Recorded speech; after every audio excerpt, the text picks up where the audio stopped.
हाय, मैं कमल चिल्का हूँ। मेरे चैनल में आपका स्वागत है, जहाँ मैं फ़ोटोग्राफी से संबंधित सभी चीज़ों के बारे में बात करता हूँ। मैं एक फ़ोटोग्राफ़र हूँ जो भारत के चेन्नई में आधारित हूँ। अनसैड मोमेंट आज मैं आपके लिए लाया हूँ लाइका SL2 का लंबी अवधि का समीक्षा, एक कैमरा जिसे मैंने लगभग 3 वर्षों से मेरे प्राथमिक कैमरा के रूप में उपयोग किया है और इसके साथ कई शैलियों की फ़ोटोग्राफ़ी की है। इसलिए मैं इस कैमरा सिस्टम के बारे में कुछ अंतर्दृष्टि लाने की अच्छी स्थिति में हूँ। तो यदि आप नए मिररलेस कैमरा के बाज़ार में हैं और लाइका SL2 पर विचार कर रहे हैं तो आप इस वीडियो को अंत तक देखना चाह सकते हैं। तो चलिए शुरू करते हैं। उनके लिए जो इस कैमरा के बारे में परिचित नहीं हैं, तो लाइका SL2 ये एक फुल फ्रेम मिररलेस कैमरा है लीका का, और ये मूल SL के स्थान पर आया था जो कि 24 मेगापिक्सल कैमरा था। इस कैमरे में 47 मेगापिक्सल सेंसर है और इसका ISO रेंज 50,000 तक है। ये उपयोगी है या नहीं मैं आपको इस वीडियो में बाद में बताऊंगा। इसमें अपडेटेड मेस्ट्रो 3 प्रोसेसर है जिसमें अधिक प्रोसेसिंग शक्ति है, क्योंकि इसे उच्च रेजोल्यूशन और 4K वीडियो 4K और यहाँ तक कि 5.9K वीडियो को प्रोसेस करने की ज़रूरत है। लाइका SL2 निश्चित रूप से एल माउंट अलायंस का हिस्सा है। लाइका लेंसेज सिस्टम के लिए आपके पास पैनासोनिक और सिग्मा जैसे अन्य निर्माता भी हैं जो एल माउंट अलायंस का हिस्सा हैं। वे इस एल माउंट के लिए बहुत अच्छे लेंस बनाते हैं। तो पहले मुझे आपको इसके फ़ायदे बताने दें, जिनमें से काफ़ी कुछ हैं। तो चलिए मैं निर्माण गुणवत्ता से शुरू करता हूँ। अच्छी निर्माण गुणवत्ता हमेशा से विशेषता रही है लाइका कैमरे, और ये कोई अपवाद नहीं है। कोई तर्क कर सकता है कि इससे वास्तव में वह डिज़ाइन, निर्माण, सब कुछ लाइका को एक नए स्तर तक ले जाया गया है। मैं नहीं सोच सकता कि वर्तमान में बाज़ार में कोई कैमरा है जिसकी निर्माण गुणवत्ता इससे बेहतर है। ये वास्तव में अच्छा है। ये बहुत मजबूत है, बहुत कठोर मैग्नीशियम मिश्र धातु और एल्यूमिनियम से बना है। ये मौसमरोधी भी है IP54 की रेटिंग के साथ, जिसका मतलब है कि यह धूल की अंदर आने से रोकता है और यह एक हल्की फुहार के साथ पानी भी संभाल सकता है। इसलिए यदि आप समुद्र तट पर शूटिंग कर रहे हैं या हल्की बूंदाबांदी में शूटिंग कर रहे हैं तो ये कैमरा उसे संभाल सकता है। लेकिन इससे भारी परिस्थितियों के लिए, जैसे वास्तव में गीली स्थितियों में, मैं किसी भी कैमरे के लिए दृढ़ता से सिफारिश करूंगा कि आप एक बॉडी और लेंस कवर, एक समर्पित बॉडी और लेंस कवर जो आपको कैमरा को बचाने और इस तरह की चरम स्थितियों में शूट करने में मदद करता है, चाहे वह अत्यधिक धूल हो या अत्यधिक गीली परिस्थितियां हों।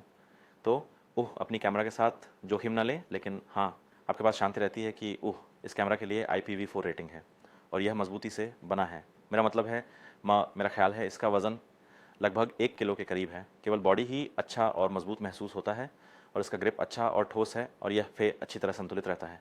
बड़े लेंस जैसे ऑटस लेंस और साथ जीस ऑटस लेंस और साथ ही सिग्मा आर्ट लेंस, कुछ भी उससे छोटा हल्का लगेगा और संभालने में बहुत आसान होगा इस बॉडी पर जब माउंट किया जाता है। तो मैंने इस कैमरा के साथ शूटिंग की है समुद्र तट और वाटर फ्रंट्स पर। उसी तरह समुद्र तट पर पोर्ट्रेट शूट करते समय या जी जलाशय फोटोग्राफी, ये झील का किनारा हो सकता है, ये समुद्र तट हो सकता है, या हाँ, ऐसा मौसम जहाँ हल्की फुहार होती है। मुझे इस कैमरा के साथ कोई समस्या नहीं हुई है। फिर भी मैं इसे अत्यधिक ठंडे मौसम में ले जाऊंगा।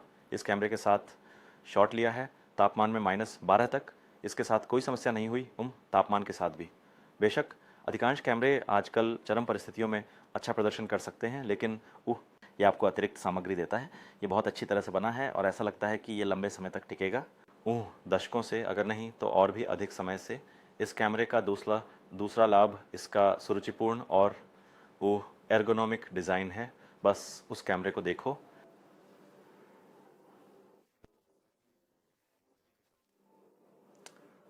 मुझे नहीं लगता कि आज के बाज़ार में कोई और कैमरा है जिसका डिज़ाइन बेहतर है, सिवाय शायद इसके इसके हमशक्ल लाइका SL2 के। मैं चाहता हूं कि और अधिक कैमरा निर्माता लाइका से सीख लें और हमें अधिक सुरुचिपूर्ण और एर्गोनॉमिक डिज़ाइन प्रदान करें।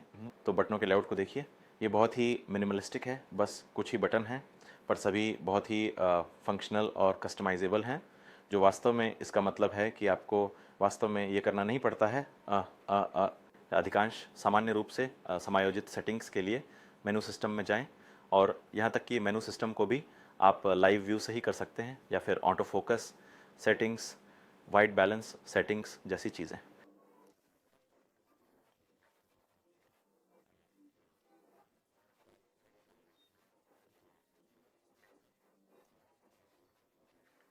और वहाँ बहुत अधिक सब मेन्यूज़ में नहीं जाना पड़ता है। ये ज़्यादातर एक या दो स्तर होते हैं और सब कुछ बहुत सहज और खोजने और उपयोग करने में आसान है। लाइका को इस कैमरे की बिल्ड क्वालिटी और डिज़ाइन के लिए वाकई पूरे नंबर। वहाँ वास्तव में कोई शिकायत नहीं है। एक और चीज़ जो मुझे इस कैमरे के बारे में बहुत पसंद है वह है व्यू फाइंडर। तो इस कैमरे के व्यू फाइंडर में डायोप्टर समायोजन है। यह 5.76 मिलियन डॉट EVF है और आप इसे 60 हर्ट्ज़ या 120 हर्ट्ज़ रिफ्रेश दर पर इस्तेमाल कर सकते हैं। अगर आप बैटरी लाइफ बचाना चाहते हैं तो 60 हर्ट्ज़ पर इस्तेमाल कर सकते हैं, लेकिन अगर आप सबसे बेहतर रेजोल्यूशन की स्पष्टता चाहते हैं तो इसे 120 हर्ट्ज़ पर इस्तेमाल कर सकते हैं। मैं नहीं देखता हूँ कि इसका बहुत फ़र्क पड़ता है बैटरी लाइफ में, तो मैंने पहले ही इसका उपयोग 120 हर्ट्ज़ पर किया और सबसे अच्छा रेजोल्यूशन प्राप्त किया। व्यू फाइंडर इतना अच्छा है कि ये मदद करता है और मैं वास्तव में इस व्यू फाइंडर का उपयोग करके मैनुअल फोकसिंग का आनंद लेता हूँ। और ये कैमरा फोकस असिस्टिंग उपकरणों जैसे पीकिंग के साथ आता है, तो मैं आमतौर पर पीक जेब्रा को लाल सेट करता हूँ जो मुझे सुविधाजनक लगता है। और मैं भी फोकस असिस्ट जहाँ ये फोकस पॉइंट को बढ़ाता है, विशेषकर जब मैनुअल फोकसिंग कर रहे होते हैं, ये वास्तव में आपको सटीक फोकस पाने में मदद करता है, विशेषकर जब आप पोर्ट्रेट फोटोग्राफी कर रहे होते हैं आँखों पर।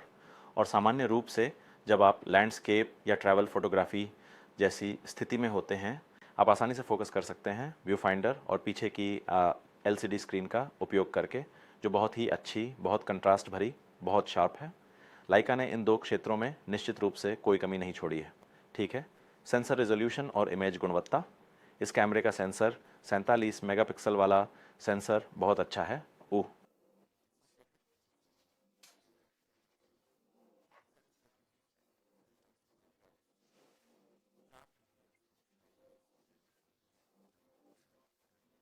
तो मुझे इस कैमरा से निकलने वाली तस्वीरें बहुत पसंद है, खासकर जब प्रकाश की स्थिति अच्छी हो। मैंने इसे शूट किया है। मैंने इस कैमरा को अपने जीस ऑटस के साथ मिलाया है।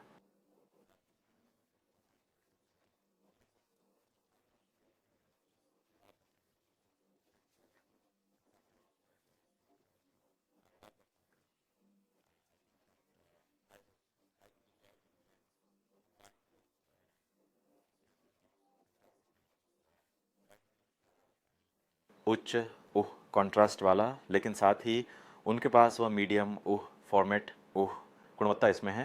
और जब मैं अपने sigma art 85 sigma art f1.4 lens के साथ शूट करता हूँ तो मुझे इस कैमरा से निकलने वाली छवियों से बहुत खुशी होती है। जब मैं अपने पैनासोनिक SF 412 चौड़ीस 105 के साथ शूट करता हूँ तो कैमरा से निकलने वाले रंग थोड़ा अधिक न्यूट्रल होते हैं, जो जो वास्तव में तकनीकी रूप से वे बहुत अच्छे हो सकते हैं, लेकिन किसी कारणवश उनमें उतना चरित्र नहीं है। लेकिन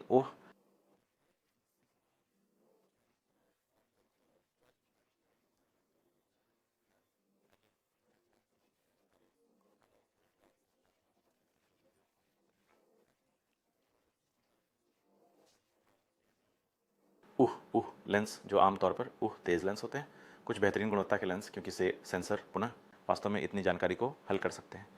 तो अगर आप इसे ऐसे लेंस के साथ उपयोग कर रहे हैं जो शायद बहुत अच्छा नहीं है, तो ये निश्चित रूप से उन दोषों को दिखाएगा। बेशक आप इसे पोस्ट में सही कर सकते हैं, लेकिन मेरा मतलब है, अगर आप वास्तव में एक आसान और स्मार्ट वर्क फ्लो चाहते हैं तो मेरा सुझाव है कि इसे के साथ जोड़ें। दृश्य सबसे अच्छा लेंस जो आप कर सकते हैं, और जाहिर है इस कैमरा सिस्टम के लिए सबसे अच्छे लेंस बिना शक के SL लेंस हैं लेंसलेका से, पर वे बहुत बहुत महंगे होते हैं और सभी के लिए सुलभ नहीं हो सकते। लेकिन अंततः मुझे लगता है कि आपको कम से कम वास्तव में हर किसी के पास एक SL लेंस होना चाहिए। और लेकिन बेशक अब आपके पास नया स्फेरिकल प्राइम लेंस की लाइन है, ताकि जो लाइका द्वारा जारी किए गए हैं और जो काफ़ी सस्ते मूल्य पर उपलब्ध हैं, इसलिए मैं इसे खुद देखने जा रहा हूँ। लेकिन साथ ही सिग्मा आर्ट लेंस भी बहुत अच्छे हैं। मैंने सुना है कि सिग्मा समकालीन लाइन के लेंस काफ़ी अच्छे हैं, भले ही मैंने उन्हें वास्तव में आजमाया नहीं है।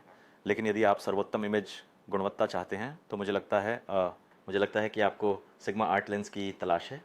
आप इसे जाइस ओटस लेंस के साथ भी जोड़ सकते हैं, जैसे मैंने किया है। ये बहुत अच्छे हैं और निश्चित रूप से आपको उन्हें एक सिग्मा एडेप्टर का उपयोग करके अनुकूलित करना पड़ सकता है, क्योंकि वे केवल कैनन EF माउंट के लिए बनाए जाते हैं।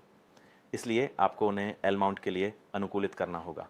और हाँ, उन्हें तेज़ लेंसों के साथ उपयोग करने की कोशिश करें और सबसे अच्छे लेंसों के साथ उनका उपयोग करने की कोशिश करें, क्योंकि जब आपने ऐसे में निवेश किया है महंगे बॉडी और उच्च रिजॉल्विंग के साथ, जिसमें एक उच्च रिजॉल्विंग सेंसर होता है जो शानदार विवरण, रंग और तीक्ष्णता के लिए सक्षम है, वास्तव में उस लेंस के साथ शूट करने का कोई अर्थ नहीं है जो सेंसर के लिए अच्छा आउटपुट नहीं दे सकता। हाँ, तो लाइका SL2 में आईबिस बिल्ट इन है, इसलिए इन बॉडी इमेज स्टेबलाइजेशन और ये बहुत बहुत अच्छा है।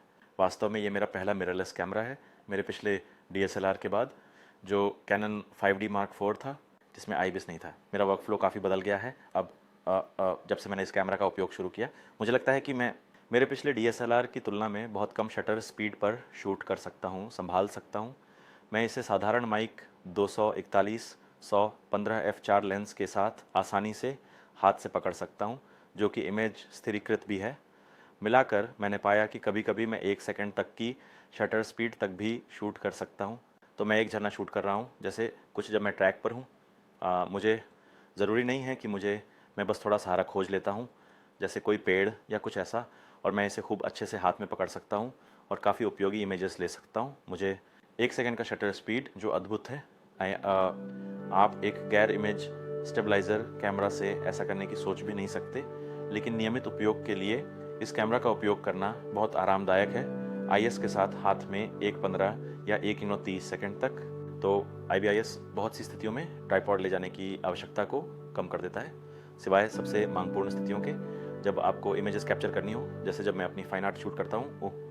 लैंडस्केप इमेजेस जहाँ मुझे उन्हें बड़े आकार में प्रिंट करने की ज़रूरत होती है और मुझे बिल्कुल शार्पनेस की ज़रूरत होती है, इसलिए मैं उन स्थितियों में एक ट्राइपॉड का उपयोग करता हूँ। लेकिन आकस्मिक यात्रा फोटोग्राफी के लिए आसानी से कर सकता हूँ हैंडल। ये क्या एक बड़ा प्लस है इसके लिए। मुझे कैमरे के नुकसानों पर आने दीजिए। जैसे कि अन्य कैमरों में होता है, लेका SL2 भी परफेक्ट नहीं है।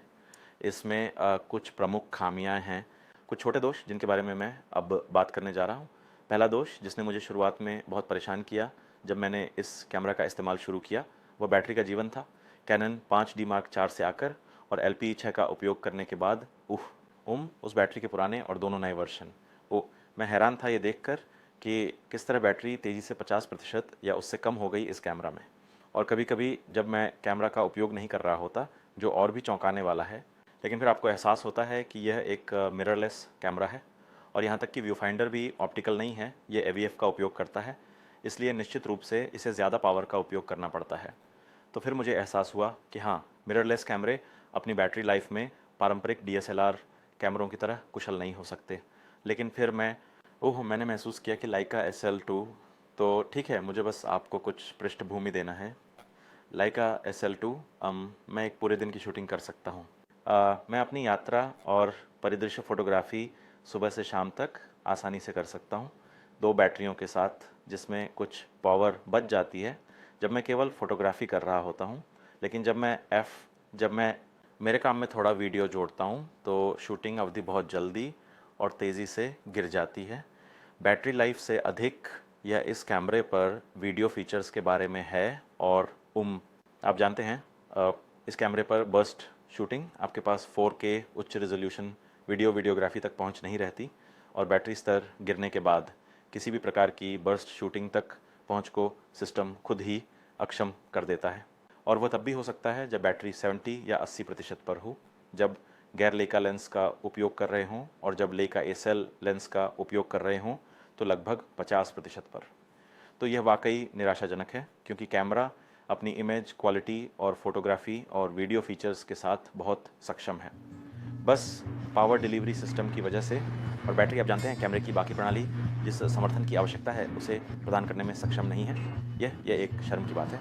मुझे नहीं पता कि यह लाइका के गुणवत्ता नियंत्रण प्रणाली के माध्यम से कैसे स्वीकृत हो गया। हाँ, अब यह समझ में आता है, अब जबकि HIS बाहर है और आप महसूस करते हैं। जैसा मैंने कहा, मेरे पास एक वीडियो केंद्रित कैमरा काम कर रहा था। शायद यही कारण है कि वे इस कैमरे की वीडियो क्षमताओं पर उतना ध्यान नहीं दे रहे हैं। लेकिन कागज़ पर जब इसे बाज़ार में उतारा जा रहा था, जब SL2S उपलब्ध नहीं था, तो इस कैमरे को एक हाइब्रिड कैमरा बताया गया, जो उच्च रिजोल्यूशन फोटोग्राफी स्टिल्स कैमरा के साथ साथ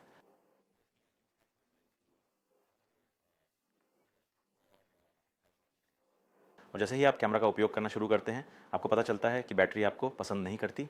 इसलिए आपको बैटरी का 100% चार्ज होना चाहिए, या फिर आपको इसे पावर स्रोत से जोड़े रखना होगा, जिसे आप स्टूडियो में कर सकते हैं, या आपको बैटरी ग्रिप की ज़रूरत होगी, जैसे एक बैटरी जो $1000 की आती है, उसमें 2 बैटरियाँ हैं ताकि वीडियो शूटिंग का समय थोड़ा बढ़ाया जा सके, या आपको इसे USB पावर बैंक के माध्यम से पावर करना होगा, जो वास्तव में कोई भी समाधान सुंदर नहीं है, खासकर इतनी महंगी कैमरा के लिए। और मुझे लगता है कि ये इस कैमरा के लिए एक बड़ी निराशा है, जिसकी वजह से मैंने अपने वीडियो कार्य के लिए एक अलग कैमरा ख़रीदा, जो कि ये Panasonic S5 है। सुंदर, शक्तिशाली, छोटा सा कैमरा जो इस कैमरा से ज़्यादा और सब कुछ कर सकता है, और बैटरी जीवन भी काफ़ी अच्छा है, इसलिए मैं उस कैमरे से काफ़ी खुश हूँ। लेकिन मुझे वास्तव में ये कैमरा ख़रीदने की ज़रूरत नहीं थी, क्योंकि जब मेरे पास ये कैमरा उपलब्ध था तो इसे फ़ोटोग्राफ़ी और वीडियोग्राफ़ी दोनों काम करने में सक्षम होना चाहिए था, इसलिए यह एक बड़ा नुकसान है। जैसे मैंने इस कैमरे को बहुत अच्छी लो लाइट फ़ोटोग्राफ़ी सुविधाओं के साथ प्रचारित किया था, और दुर्भाग्य से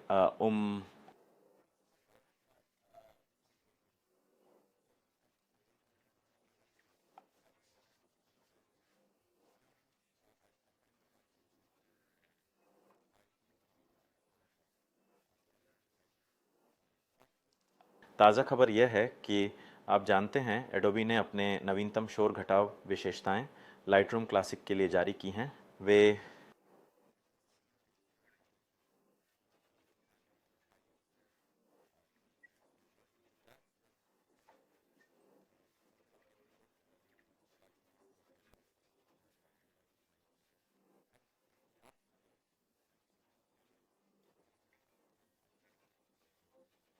कभी कभी मैंने 3200 और 6400 ISO पर शूटिंग की है, लेकिन निश्चित रूप से मैं इससे आगे कुछ नहीं सोचूंगा। भले ही यह, आप जानते हैं, सैद्धांतिक रूप से 50,000 ISO तक जा सकता है। वहाँ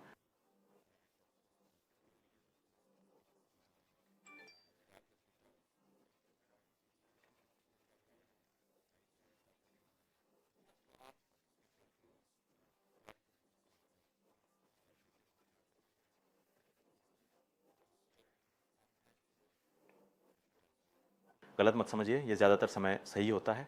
ये अब बाज़ार में उपलब्ध face detect auto focus systems की तुलना में थोड़ा धीमा है, और मैंने इसे मैनुअल फोकस मोड में शूट करके हल किया है, खासकर जब मुझे पोर्ट्रेट फ़ोटोग्राफी करते समय या अपनी लैंडस्केप के लिए आंखों पर तीव्र फोकस की ज़रूरत होती है। मैं वैसे भी मैनुअल फोकसिंग तकनीकों का उपयोग करता हूँ, लेकिन जब मुझे ऑटो फोकस फी, और मैंने पाया कि ये थोड़ा धीमा है, विशेष रूप से पक्षी फोटोग्राफी या किसी भी प्रकार की खेल फोटोग्राफी करने की कोशिश करते समय ऑटो फोकस सिस्टम वास्तव में सक्षम होने के लिए थोड़ा बहुत धीमा है। ये वास्तव में सबसे अच्छा नहीं है। मैं जो कहना चाहता हूँ वह ये कि ये वास्तव में अभी वहाँ उपलब्ध सबसे अच्छा सिस्टम नहीं है, ये निश्चित रूप से धीमा है। आप अभी भी इसे कर सकते हैं, मैंने इसका उपयोग किया है, मैं इसका उपयोग करता हूँ, लेकिन मुझे लगता है कि आप जानते हैं मैं बहुत सारे शॉट्स कमवा रहा हूँ, क्योंकि मैं ऑटो फोकस में पर्याप्त तेज़ नहीं हूँ या पर्याप्त फ्रेम नहीं कर पाता, क्योंकि जैसा कि मैंने पहले उल्लेख किया, बैटरी जब 78% से नीचे गिर जाती है तो कैमरा आपको भी अनुमति नहीं देता है कि आप उच्च गति शूटिंग करना। और यह एक और समस्या है जब इस कैमरे का उपयोग तब होता है जब आपको गति की आवश्यकता होती है। तो ये सबसे तेज़ कैमरा नहीं है, ये कुछ स्थितियों में अच्छा है, और अधिकांश काम जो मैं इसके साथ करता हूँ उसमें ये अच्छा है। लेकिन अगर आपको ऐसा कुछ चाहिए, जैसे कि ये निश्चित रूप से एक सोनी अल्फ़ा 1 नहीं है, या ओह एक कैनन R5 या उस श्रेणी में कोई भी, ओह या एक कैनन, ओह या एक आइकॉन, ओह Z9, इसमें उन कैमरों की गति नहीं है, लेकिन ये वास्तव में छवि गुणवत्ता में उत्कृष्ट है। इसमें वह ली का रूप है, आप जानते हैं, एक से, और विशेष रूप से बहुत अच्छे बेहतरीन लेंस के साथ संयोजन से आपको शानदार छवि गुणवत्ता मिलती है। पांचवी कमी, जो मेरा मतलब है कुछ लोगों के लिए ये एक कमी है, ओह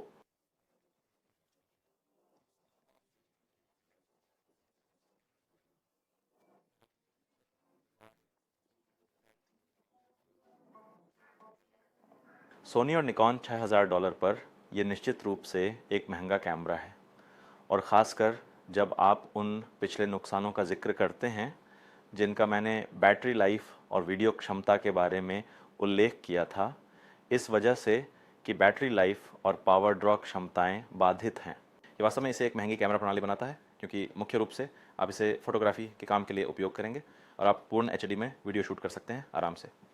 लेकिन मेरा मतलब है आमतौर पर आप एक आधुनिक, सो आप पाते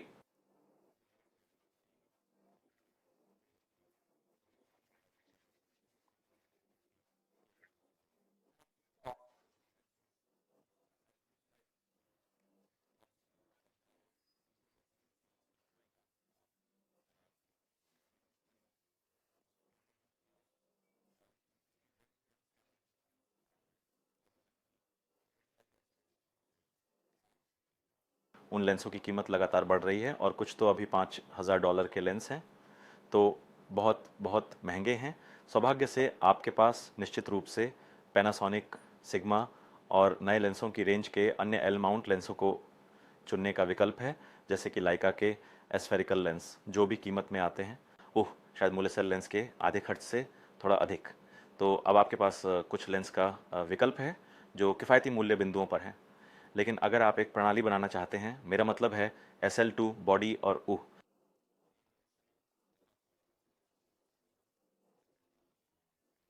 तो ये मुझे इस वीडियो के अगले सेगमेंट तक ले आता है, जो है मेरे लिए इच्छा सूची क्या है एक लाइका SL3 की, एक सैद्धांतिक लाइका SL3। लाइका को क्या सुधारने की आवश्यकता है ताकि वे एक उत्तम कैमरा बना सकें। इस कैमरे को सुधारने और एक सर्वश्रेष्ठ कैमरा बनाने की दिशा में प्रगति करने के लिए क्या करना होगा? बिल्कुल, ऑटो फोकस सिस्टम में सुधार करें। लाइका, कृपया अगर आप सुन रहे हैं तो कृपया इस contrast detect auto focus system को हटाइए। एक सेंसर चुनिए जो आपको फेस डिटेक्ट ऑटो फोकस लाने की अनुमति दे सके। तब मुझे लगता है कि यह आज के समय में बहुत महत्वपूर्ण है बैटरी जीवन और पावर डिलीवरी सिस्टम में सुधार करने के लिए, ताकि यह सभी शानदार विशेषताओं की पहुंच को सीमित ना करे। लेका SL2 को सुधारना ताकि लेका SL3 को पूरी पहुंच मिले और यह एक ज़्यादा बेहतर हाइब्रिड कैमरा बने। तीसरा बिंदु है निश्चित रूप से कम रोशनी और उच्च ISO प्रदर्शन में सुधार। तो मुझे लगता है कि ये सभी 3 बिंदु सेंसर के चयन से जुड़े हुए हैं जो लेका को लेका SL3 के लिए करना होगा। उन्हें बस निश्चित रूप से एक सही सेंसर ढूंढें जो फेज शटर, ऑटो फोकस देखने और बेहतर लो लाइट और उच्च ISO प्रदर्शन दे सके, जिसका अर्थ है कि शायद लाइका को एक बैक साइड इल्यूमिनेटेड सेंसर के लिए जाना होगा, जैसा कि सोनी अपने कैमरों में उपयोग कर रहे हैं। और निश्चित रूप से जैसा मैंने उल्लेख किया, बेहतर बैटरी जीवन और पावर डिलीवरी। तो ये 3 क्षेत्र हैं जिनमें अगर लाइका मौजूदा लाइका SL2 से बहुत अधिक सुधार कर सकता है, मुझे लगता है ये सार्थक है। कैमरा, मेरा मतलब है वे एक कैमरा ला सकेंगे जो है निसंदेह इसमें निवेश करना सार्थक है और लोगों को लाइका SL प्रणाली छोड़ने से रोक सकता है। तो दोस्तों, बस इतना ही। ये था मेरा लंबी अवधि का रिव्यू लाइका SL2 का। आशा है कि आपने इसे उपयोगी और दिलचस्प पाया। अगर ऐसा है तो लाइक बटन ज़रूर दबाएं और मेरे चैनल को सब्सक्राइब करें और आगामी वीडियो की सूचनाओं के लिए बेल आइकन दबाएं ताकि आप मेरे किसी भी आगामी वीडियो को मिस ना करें।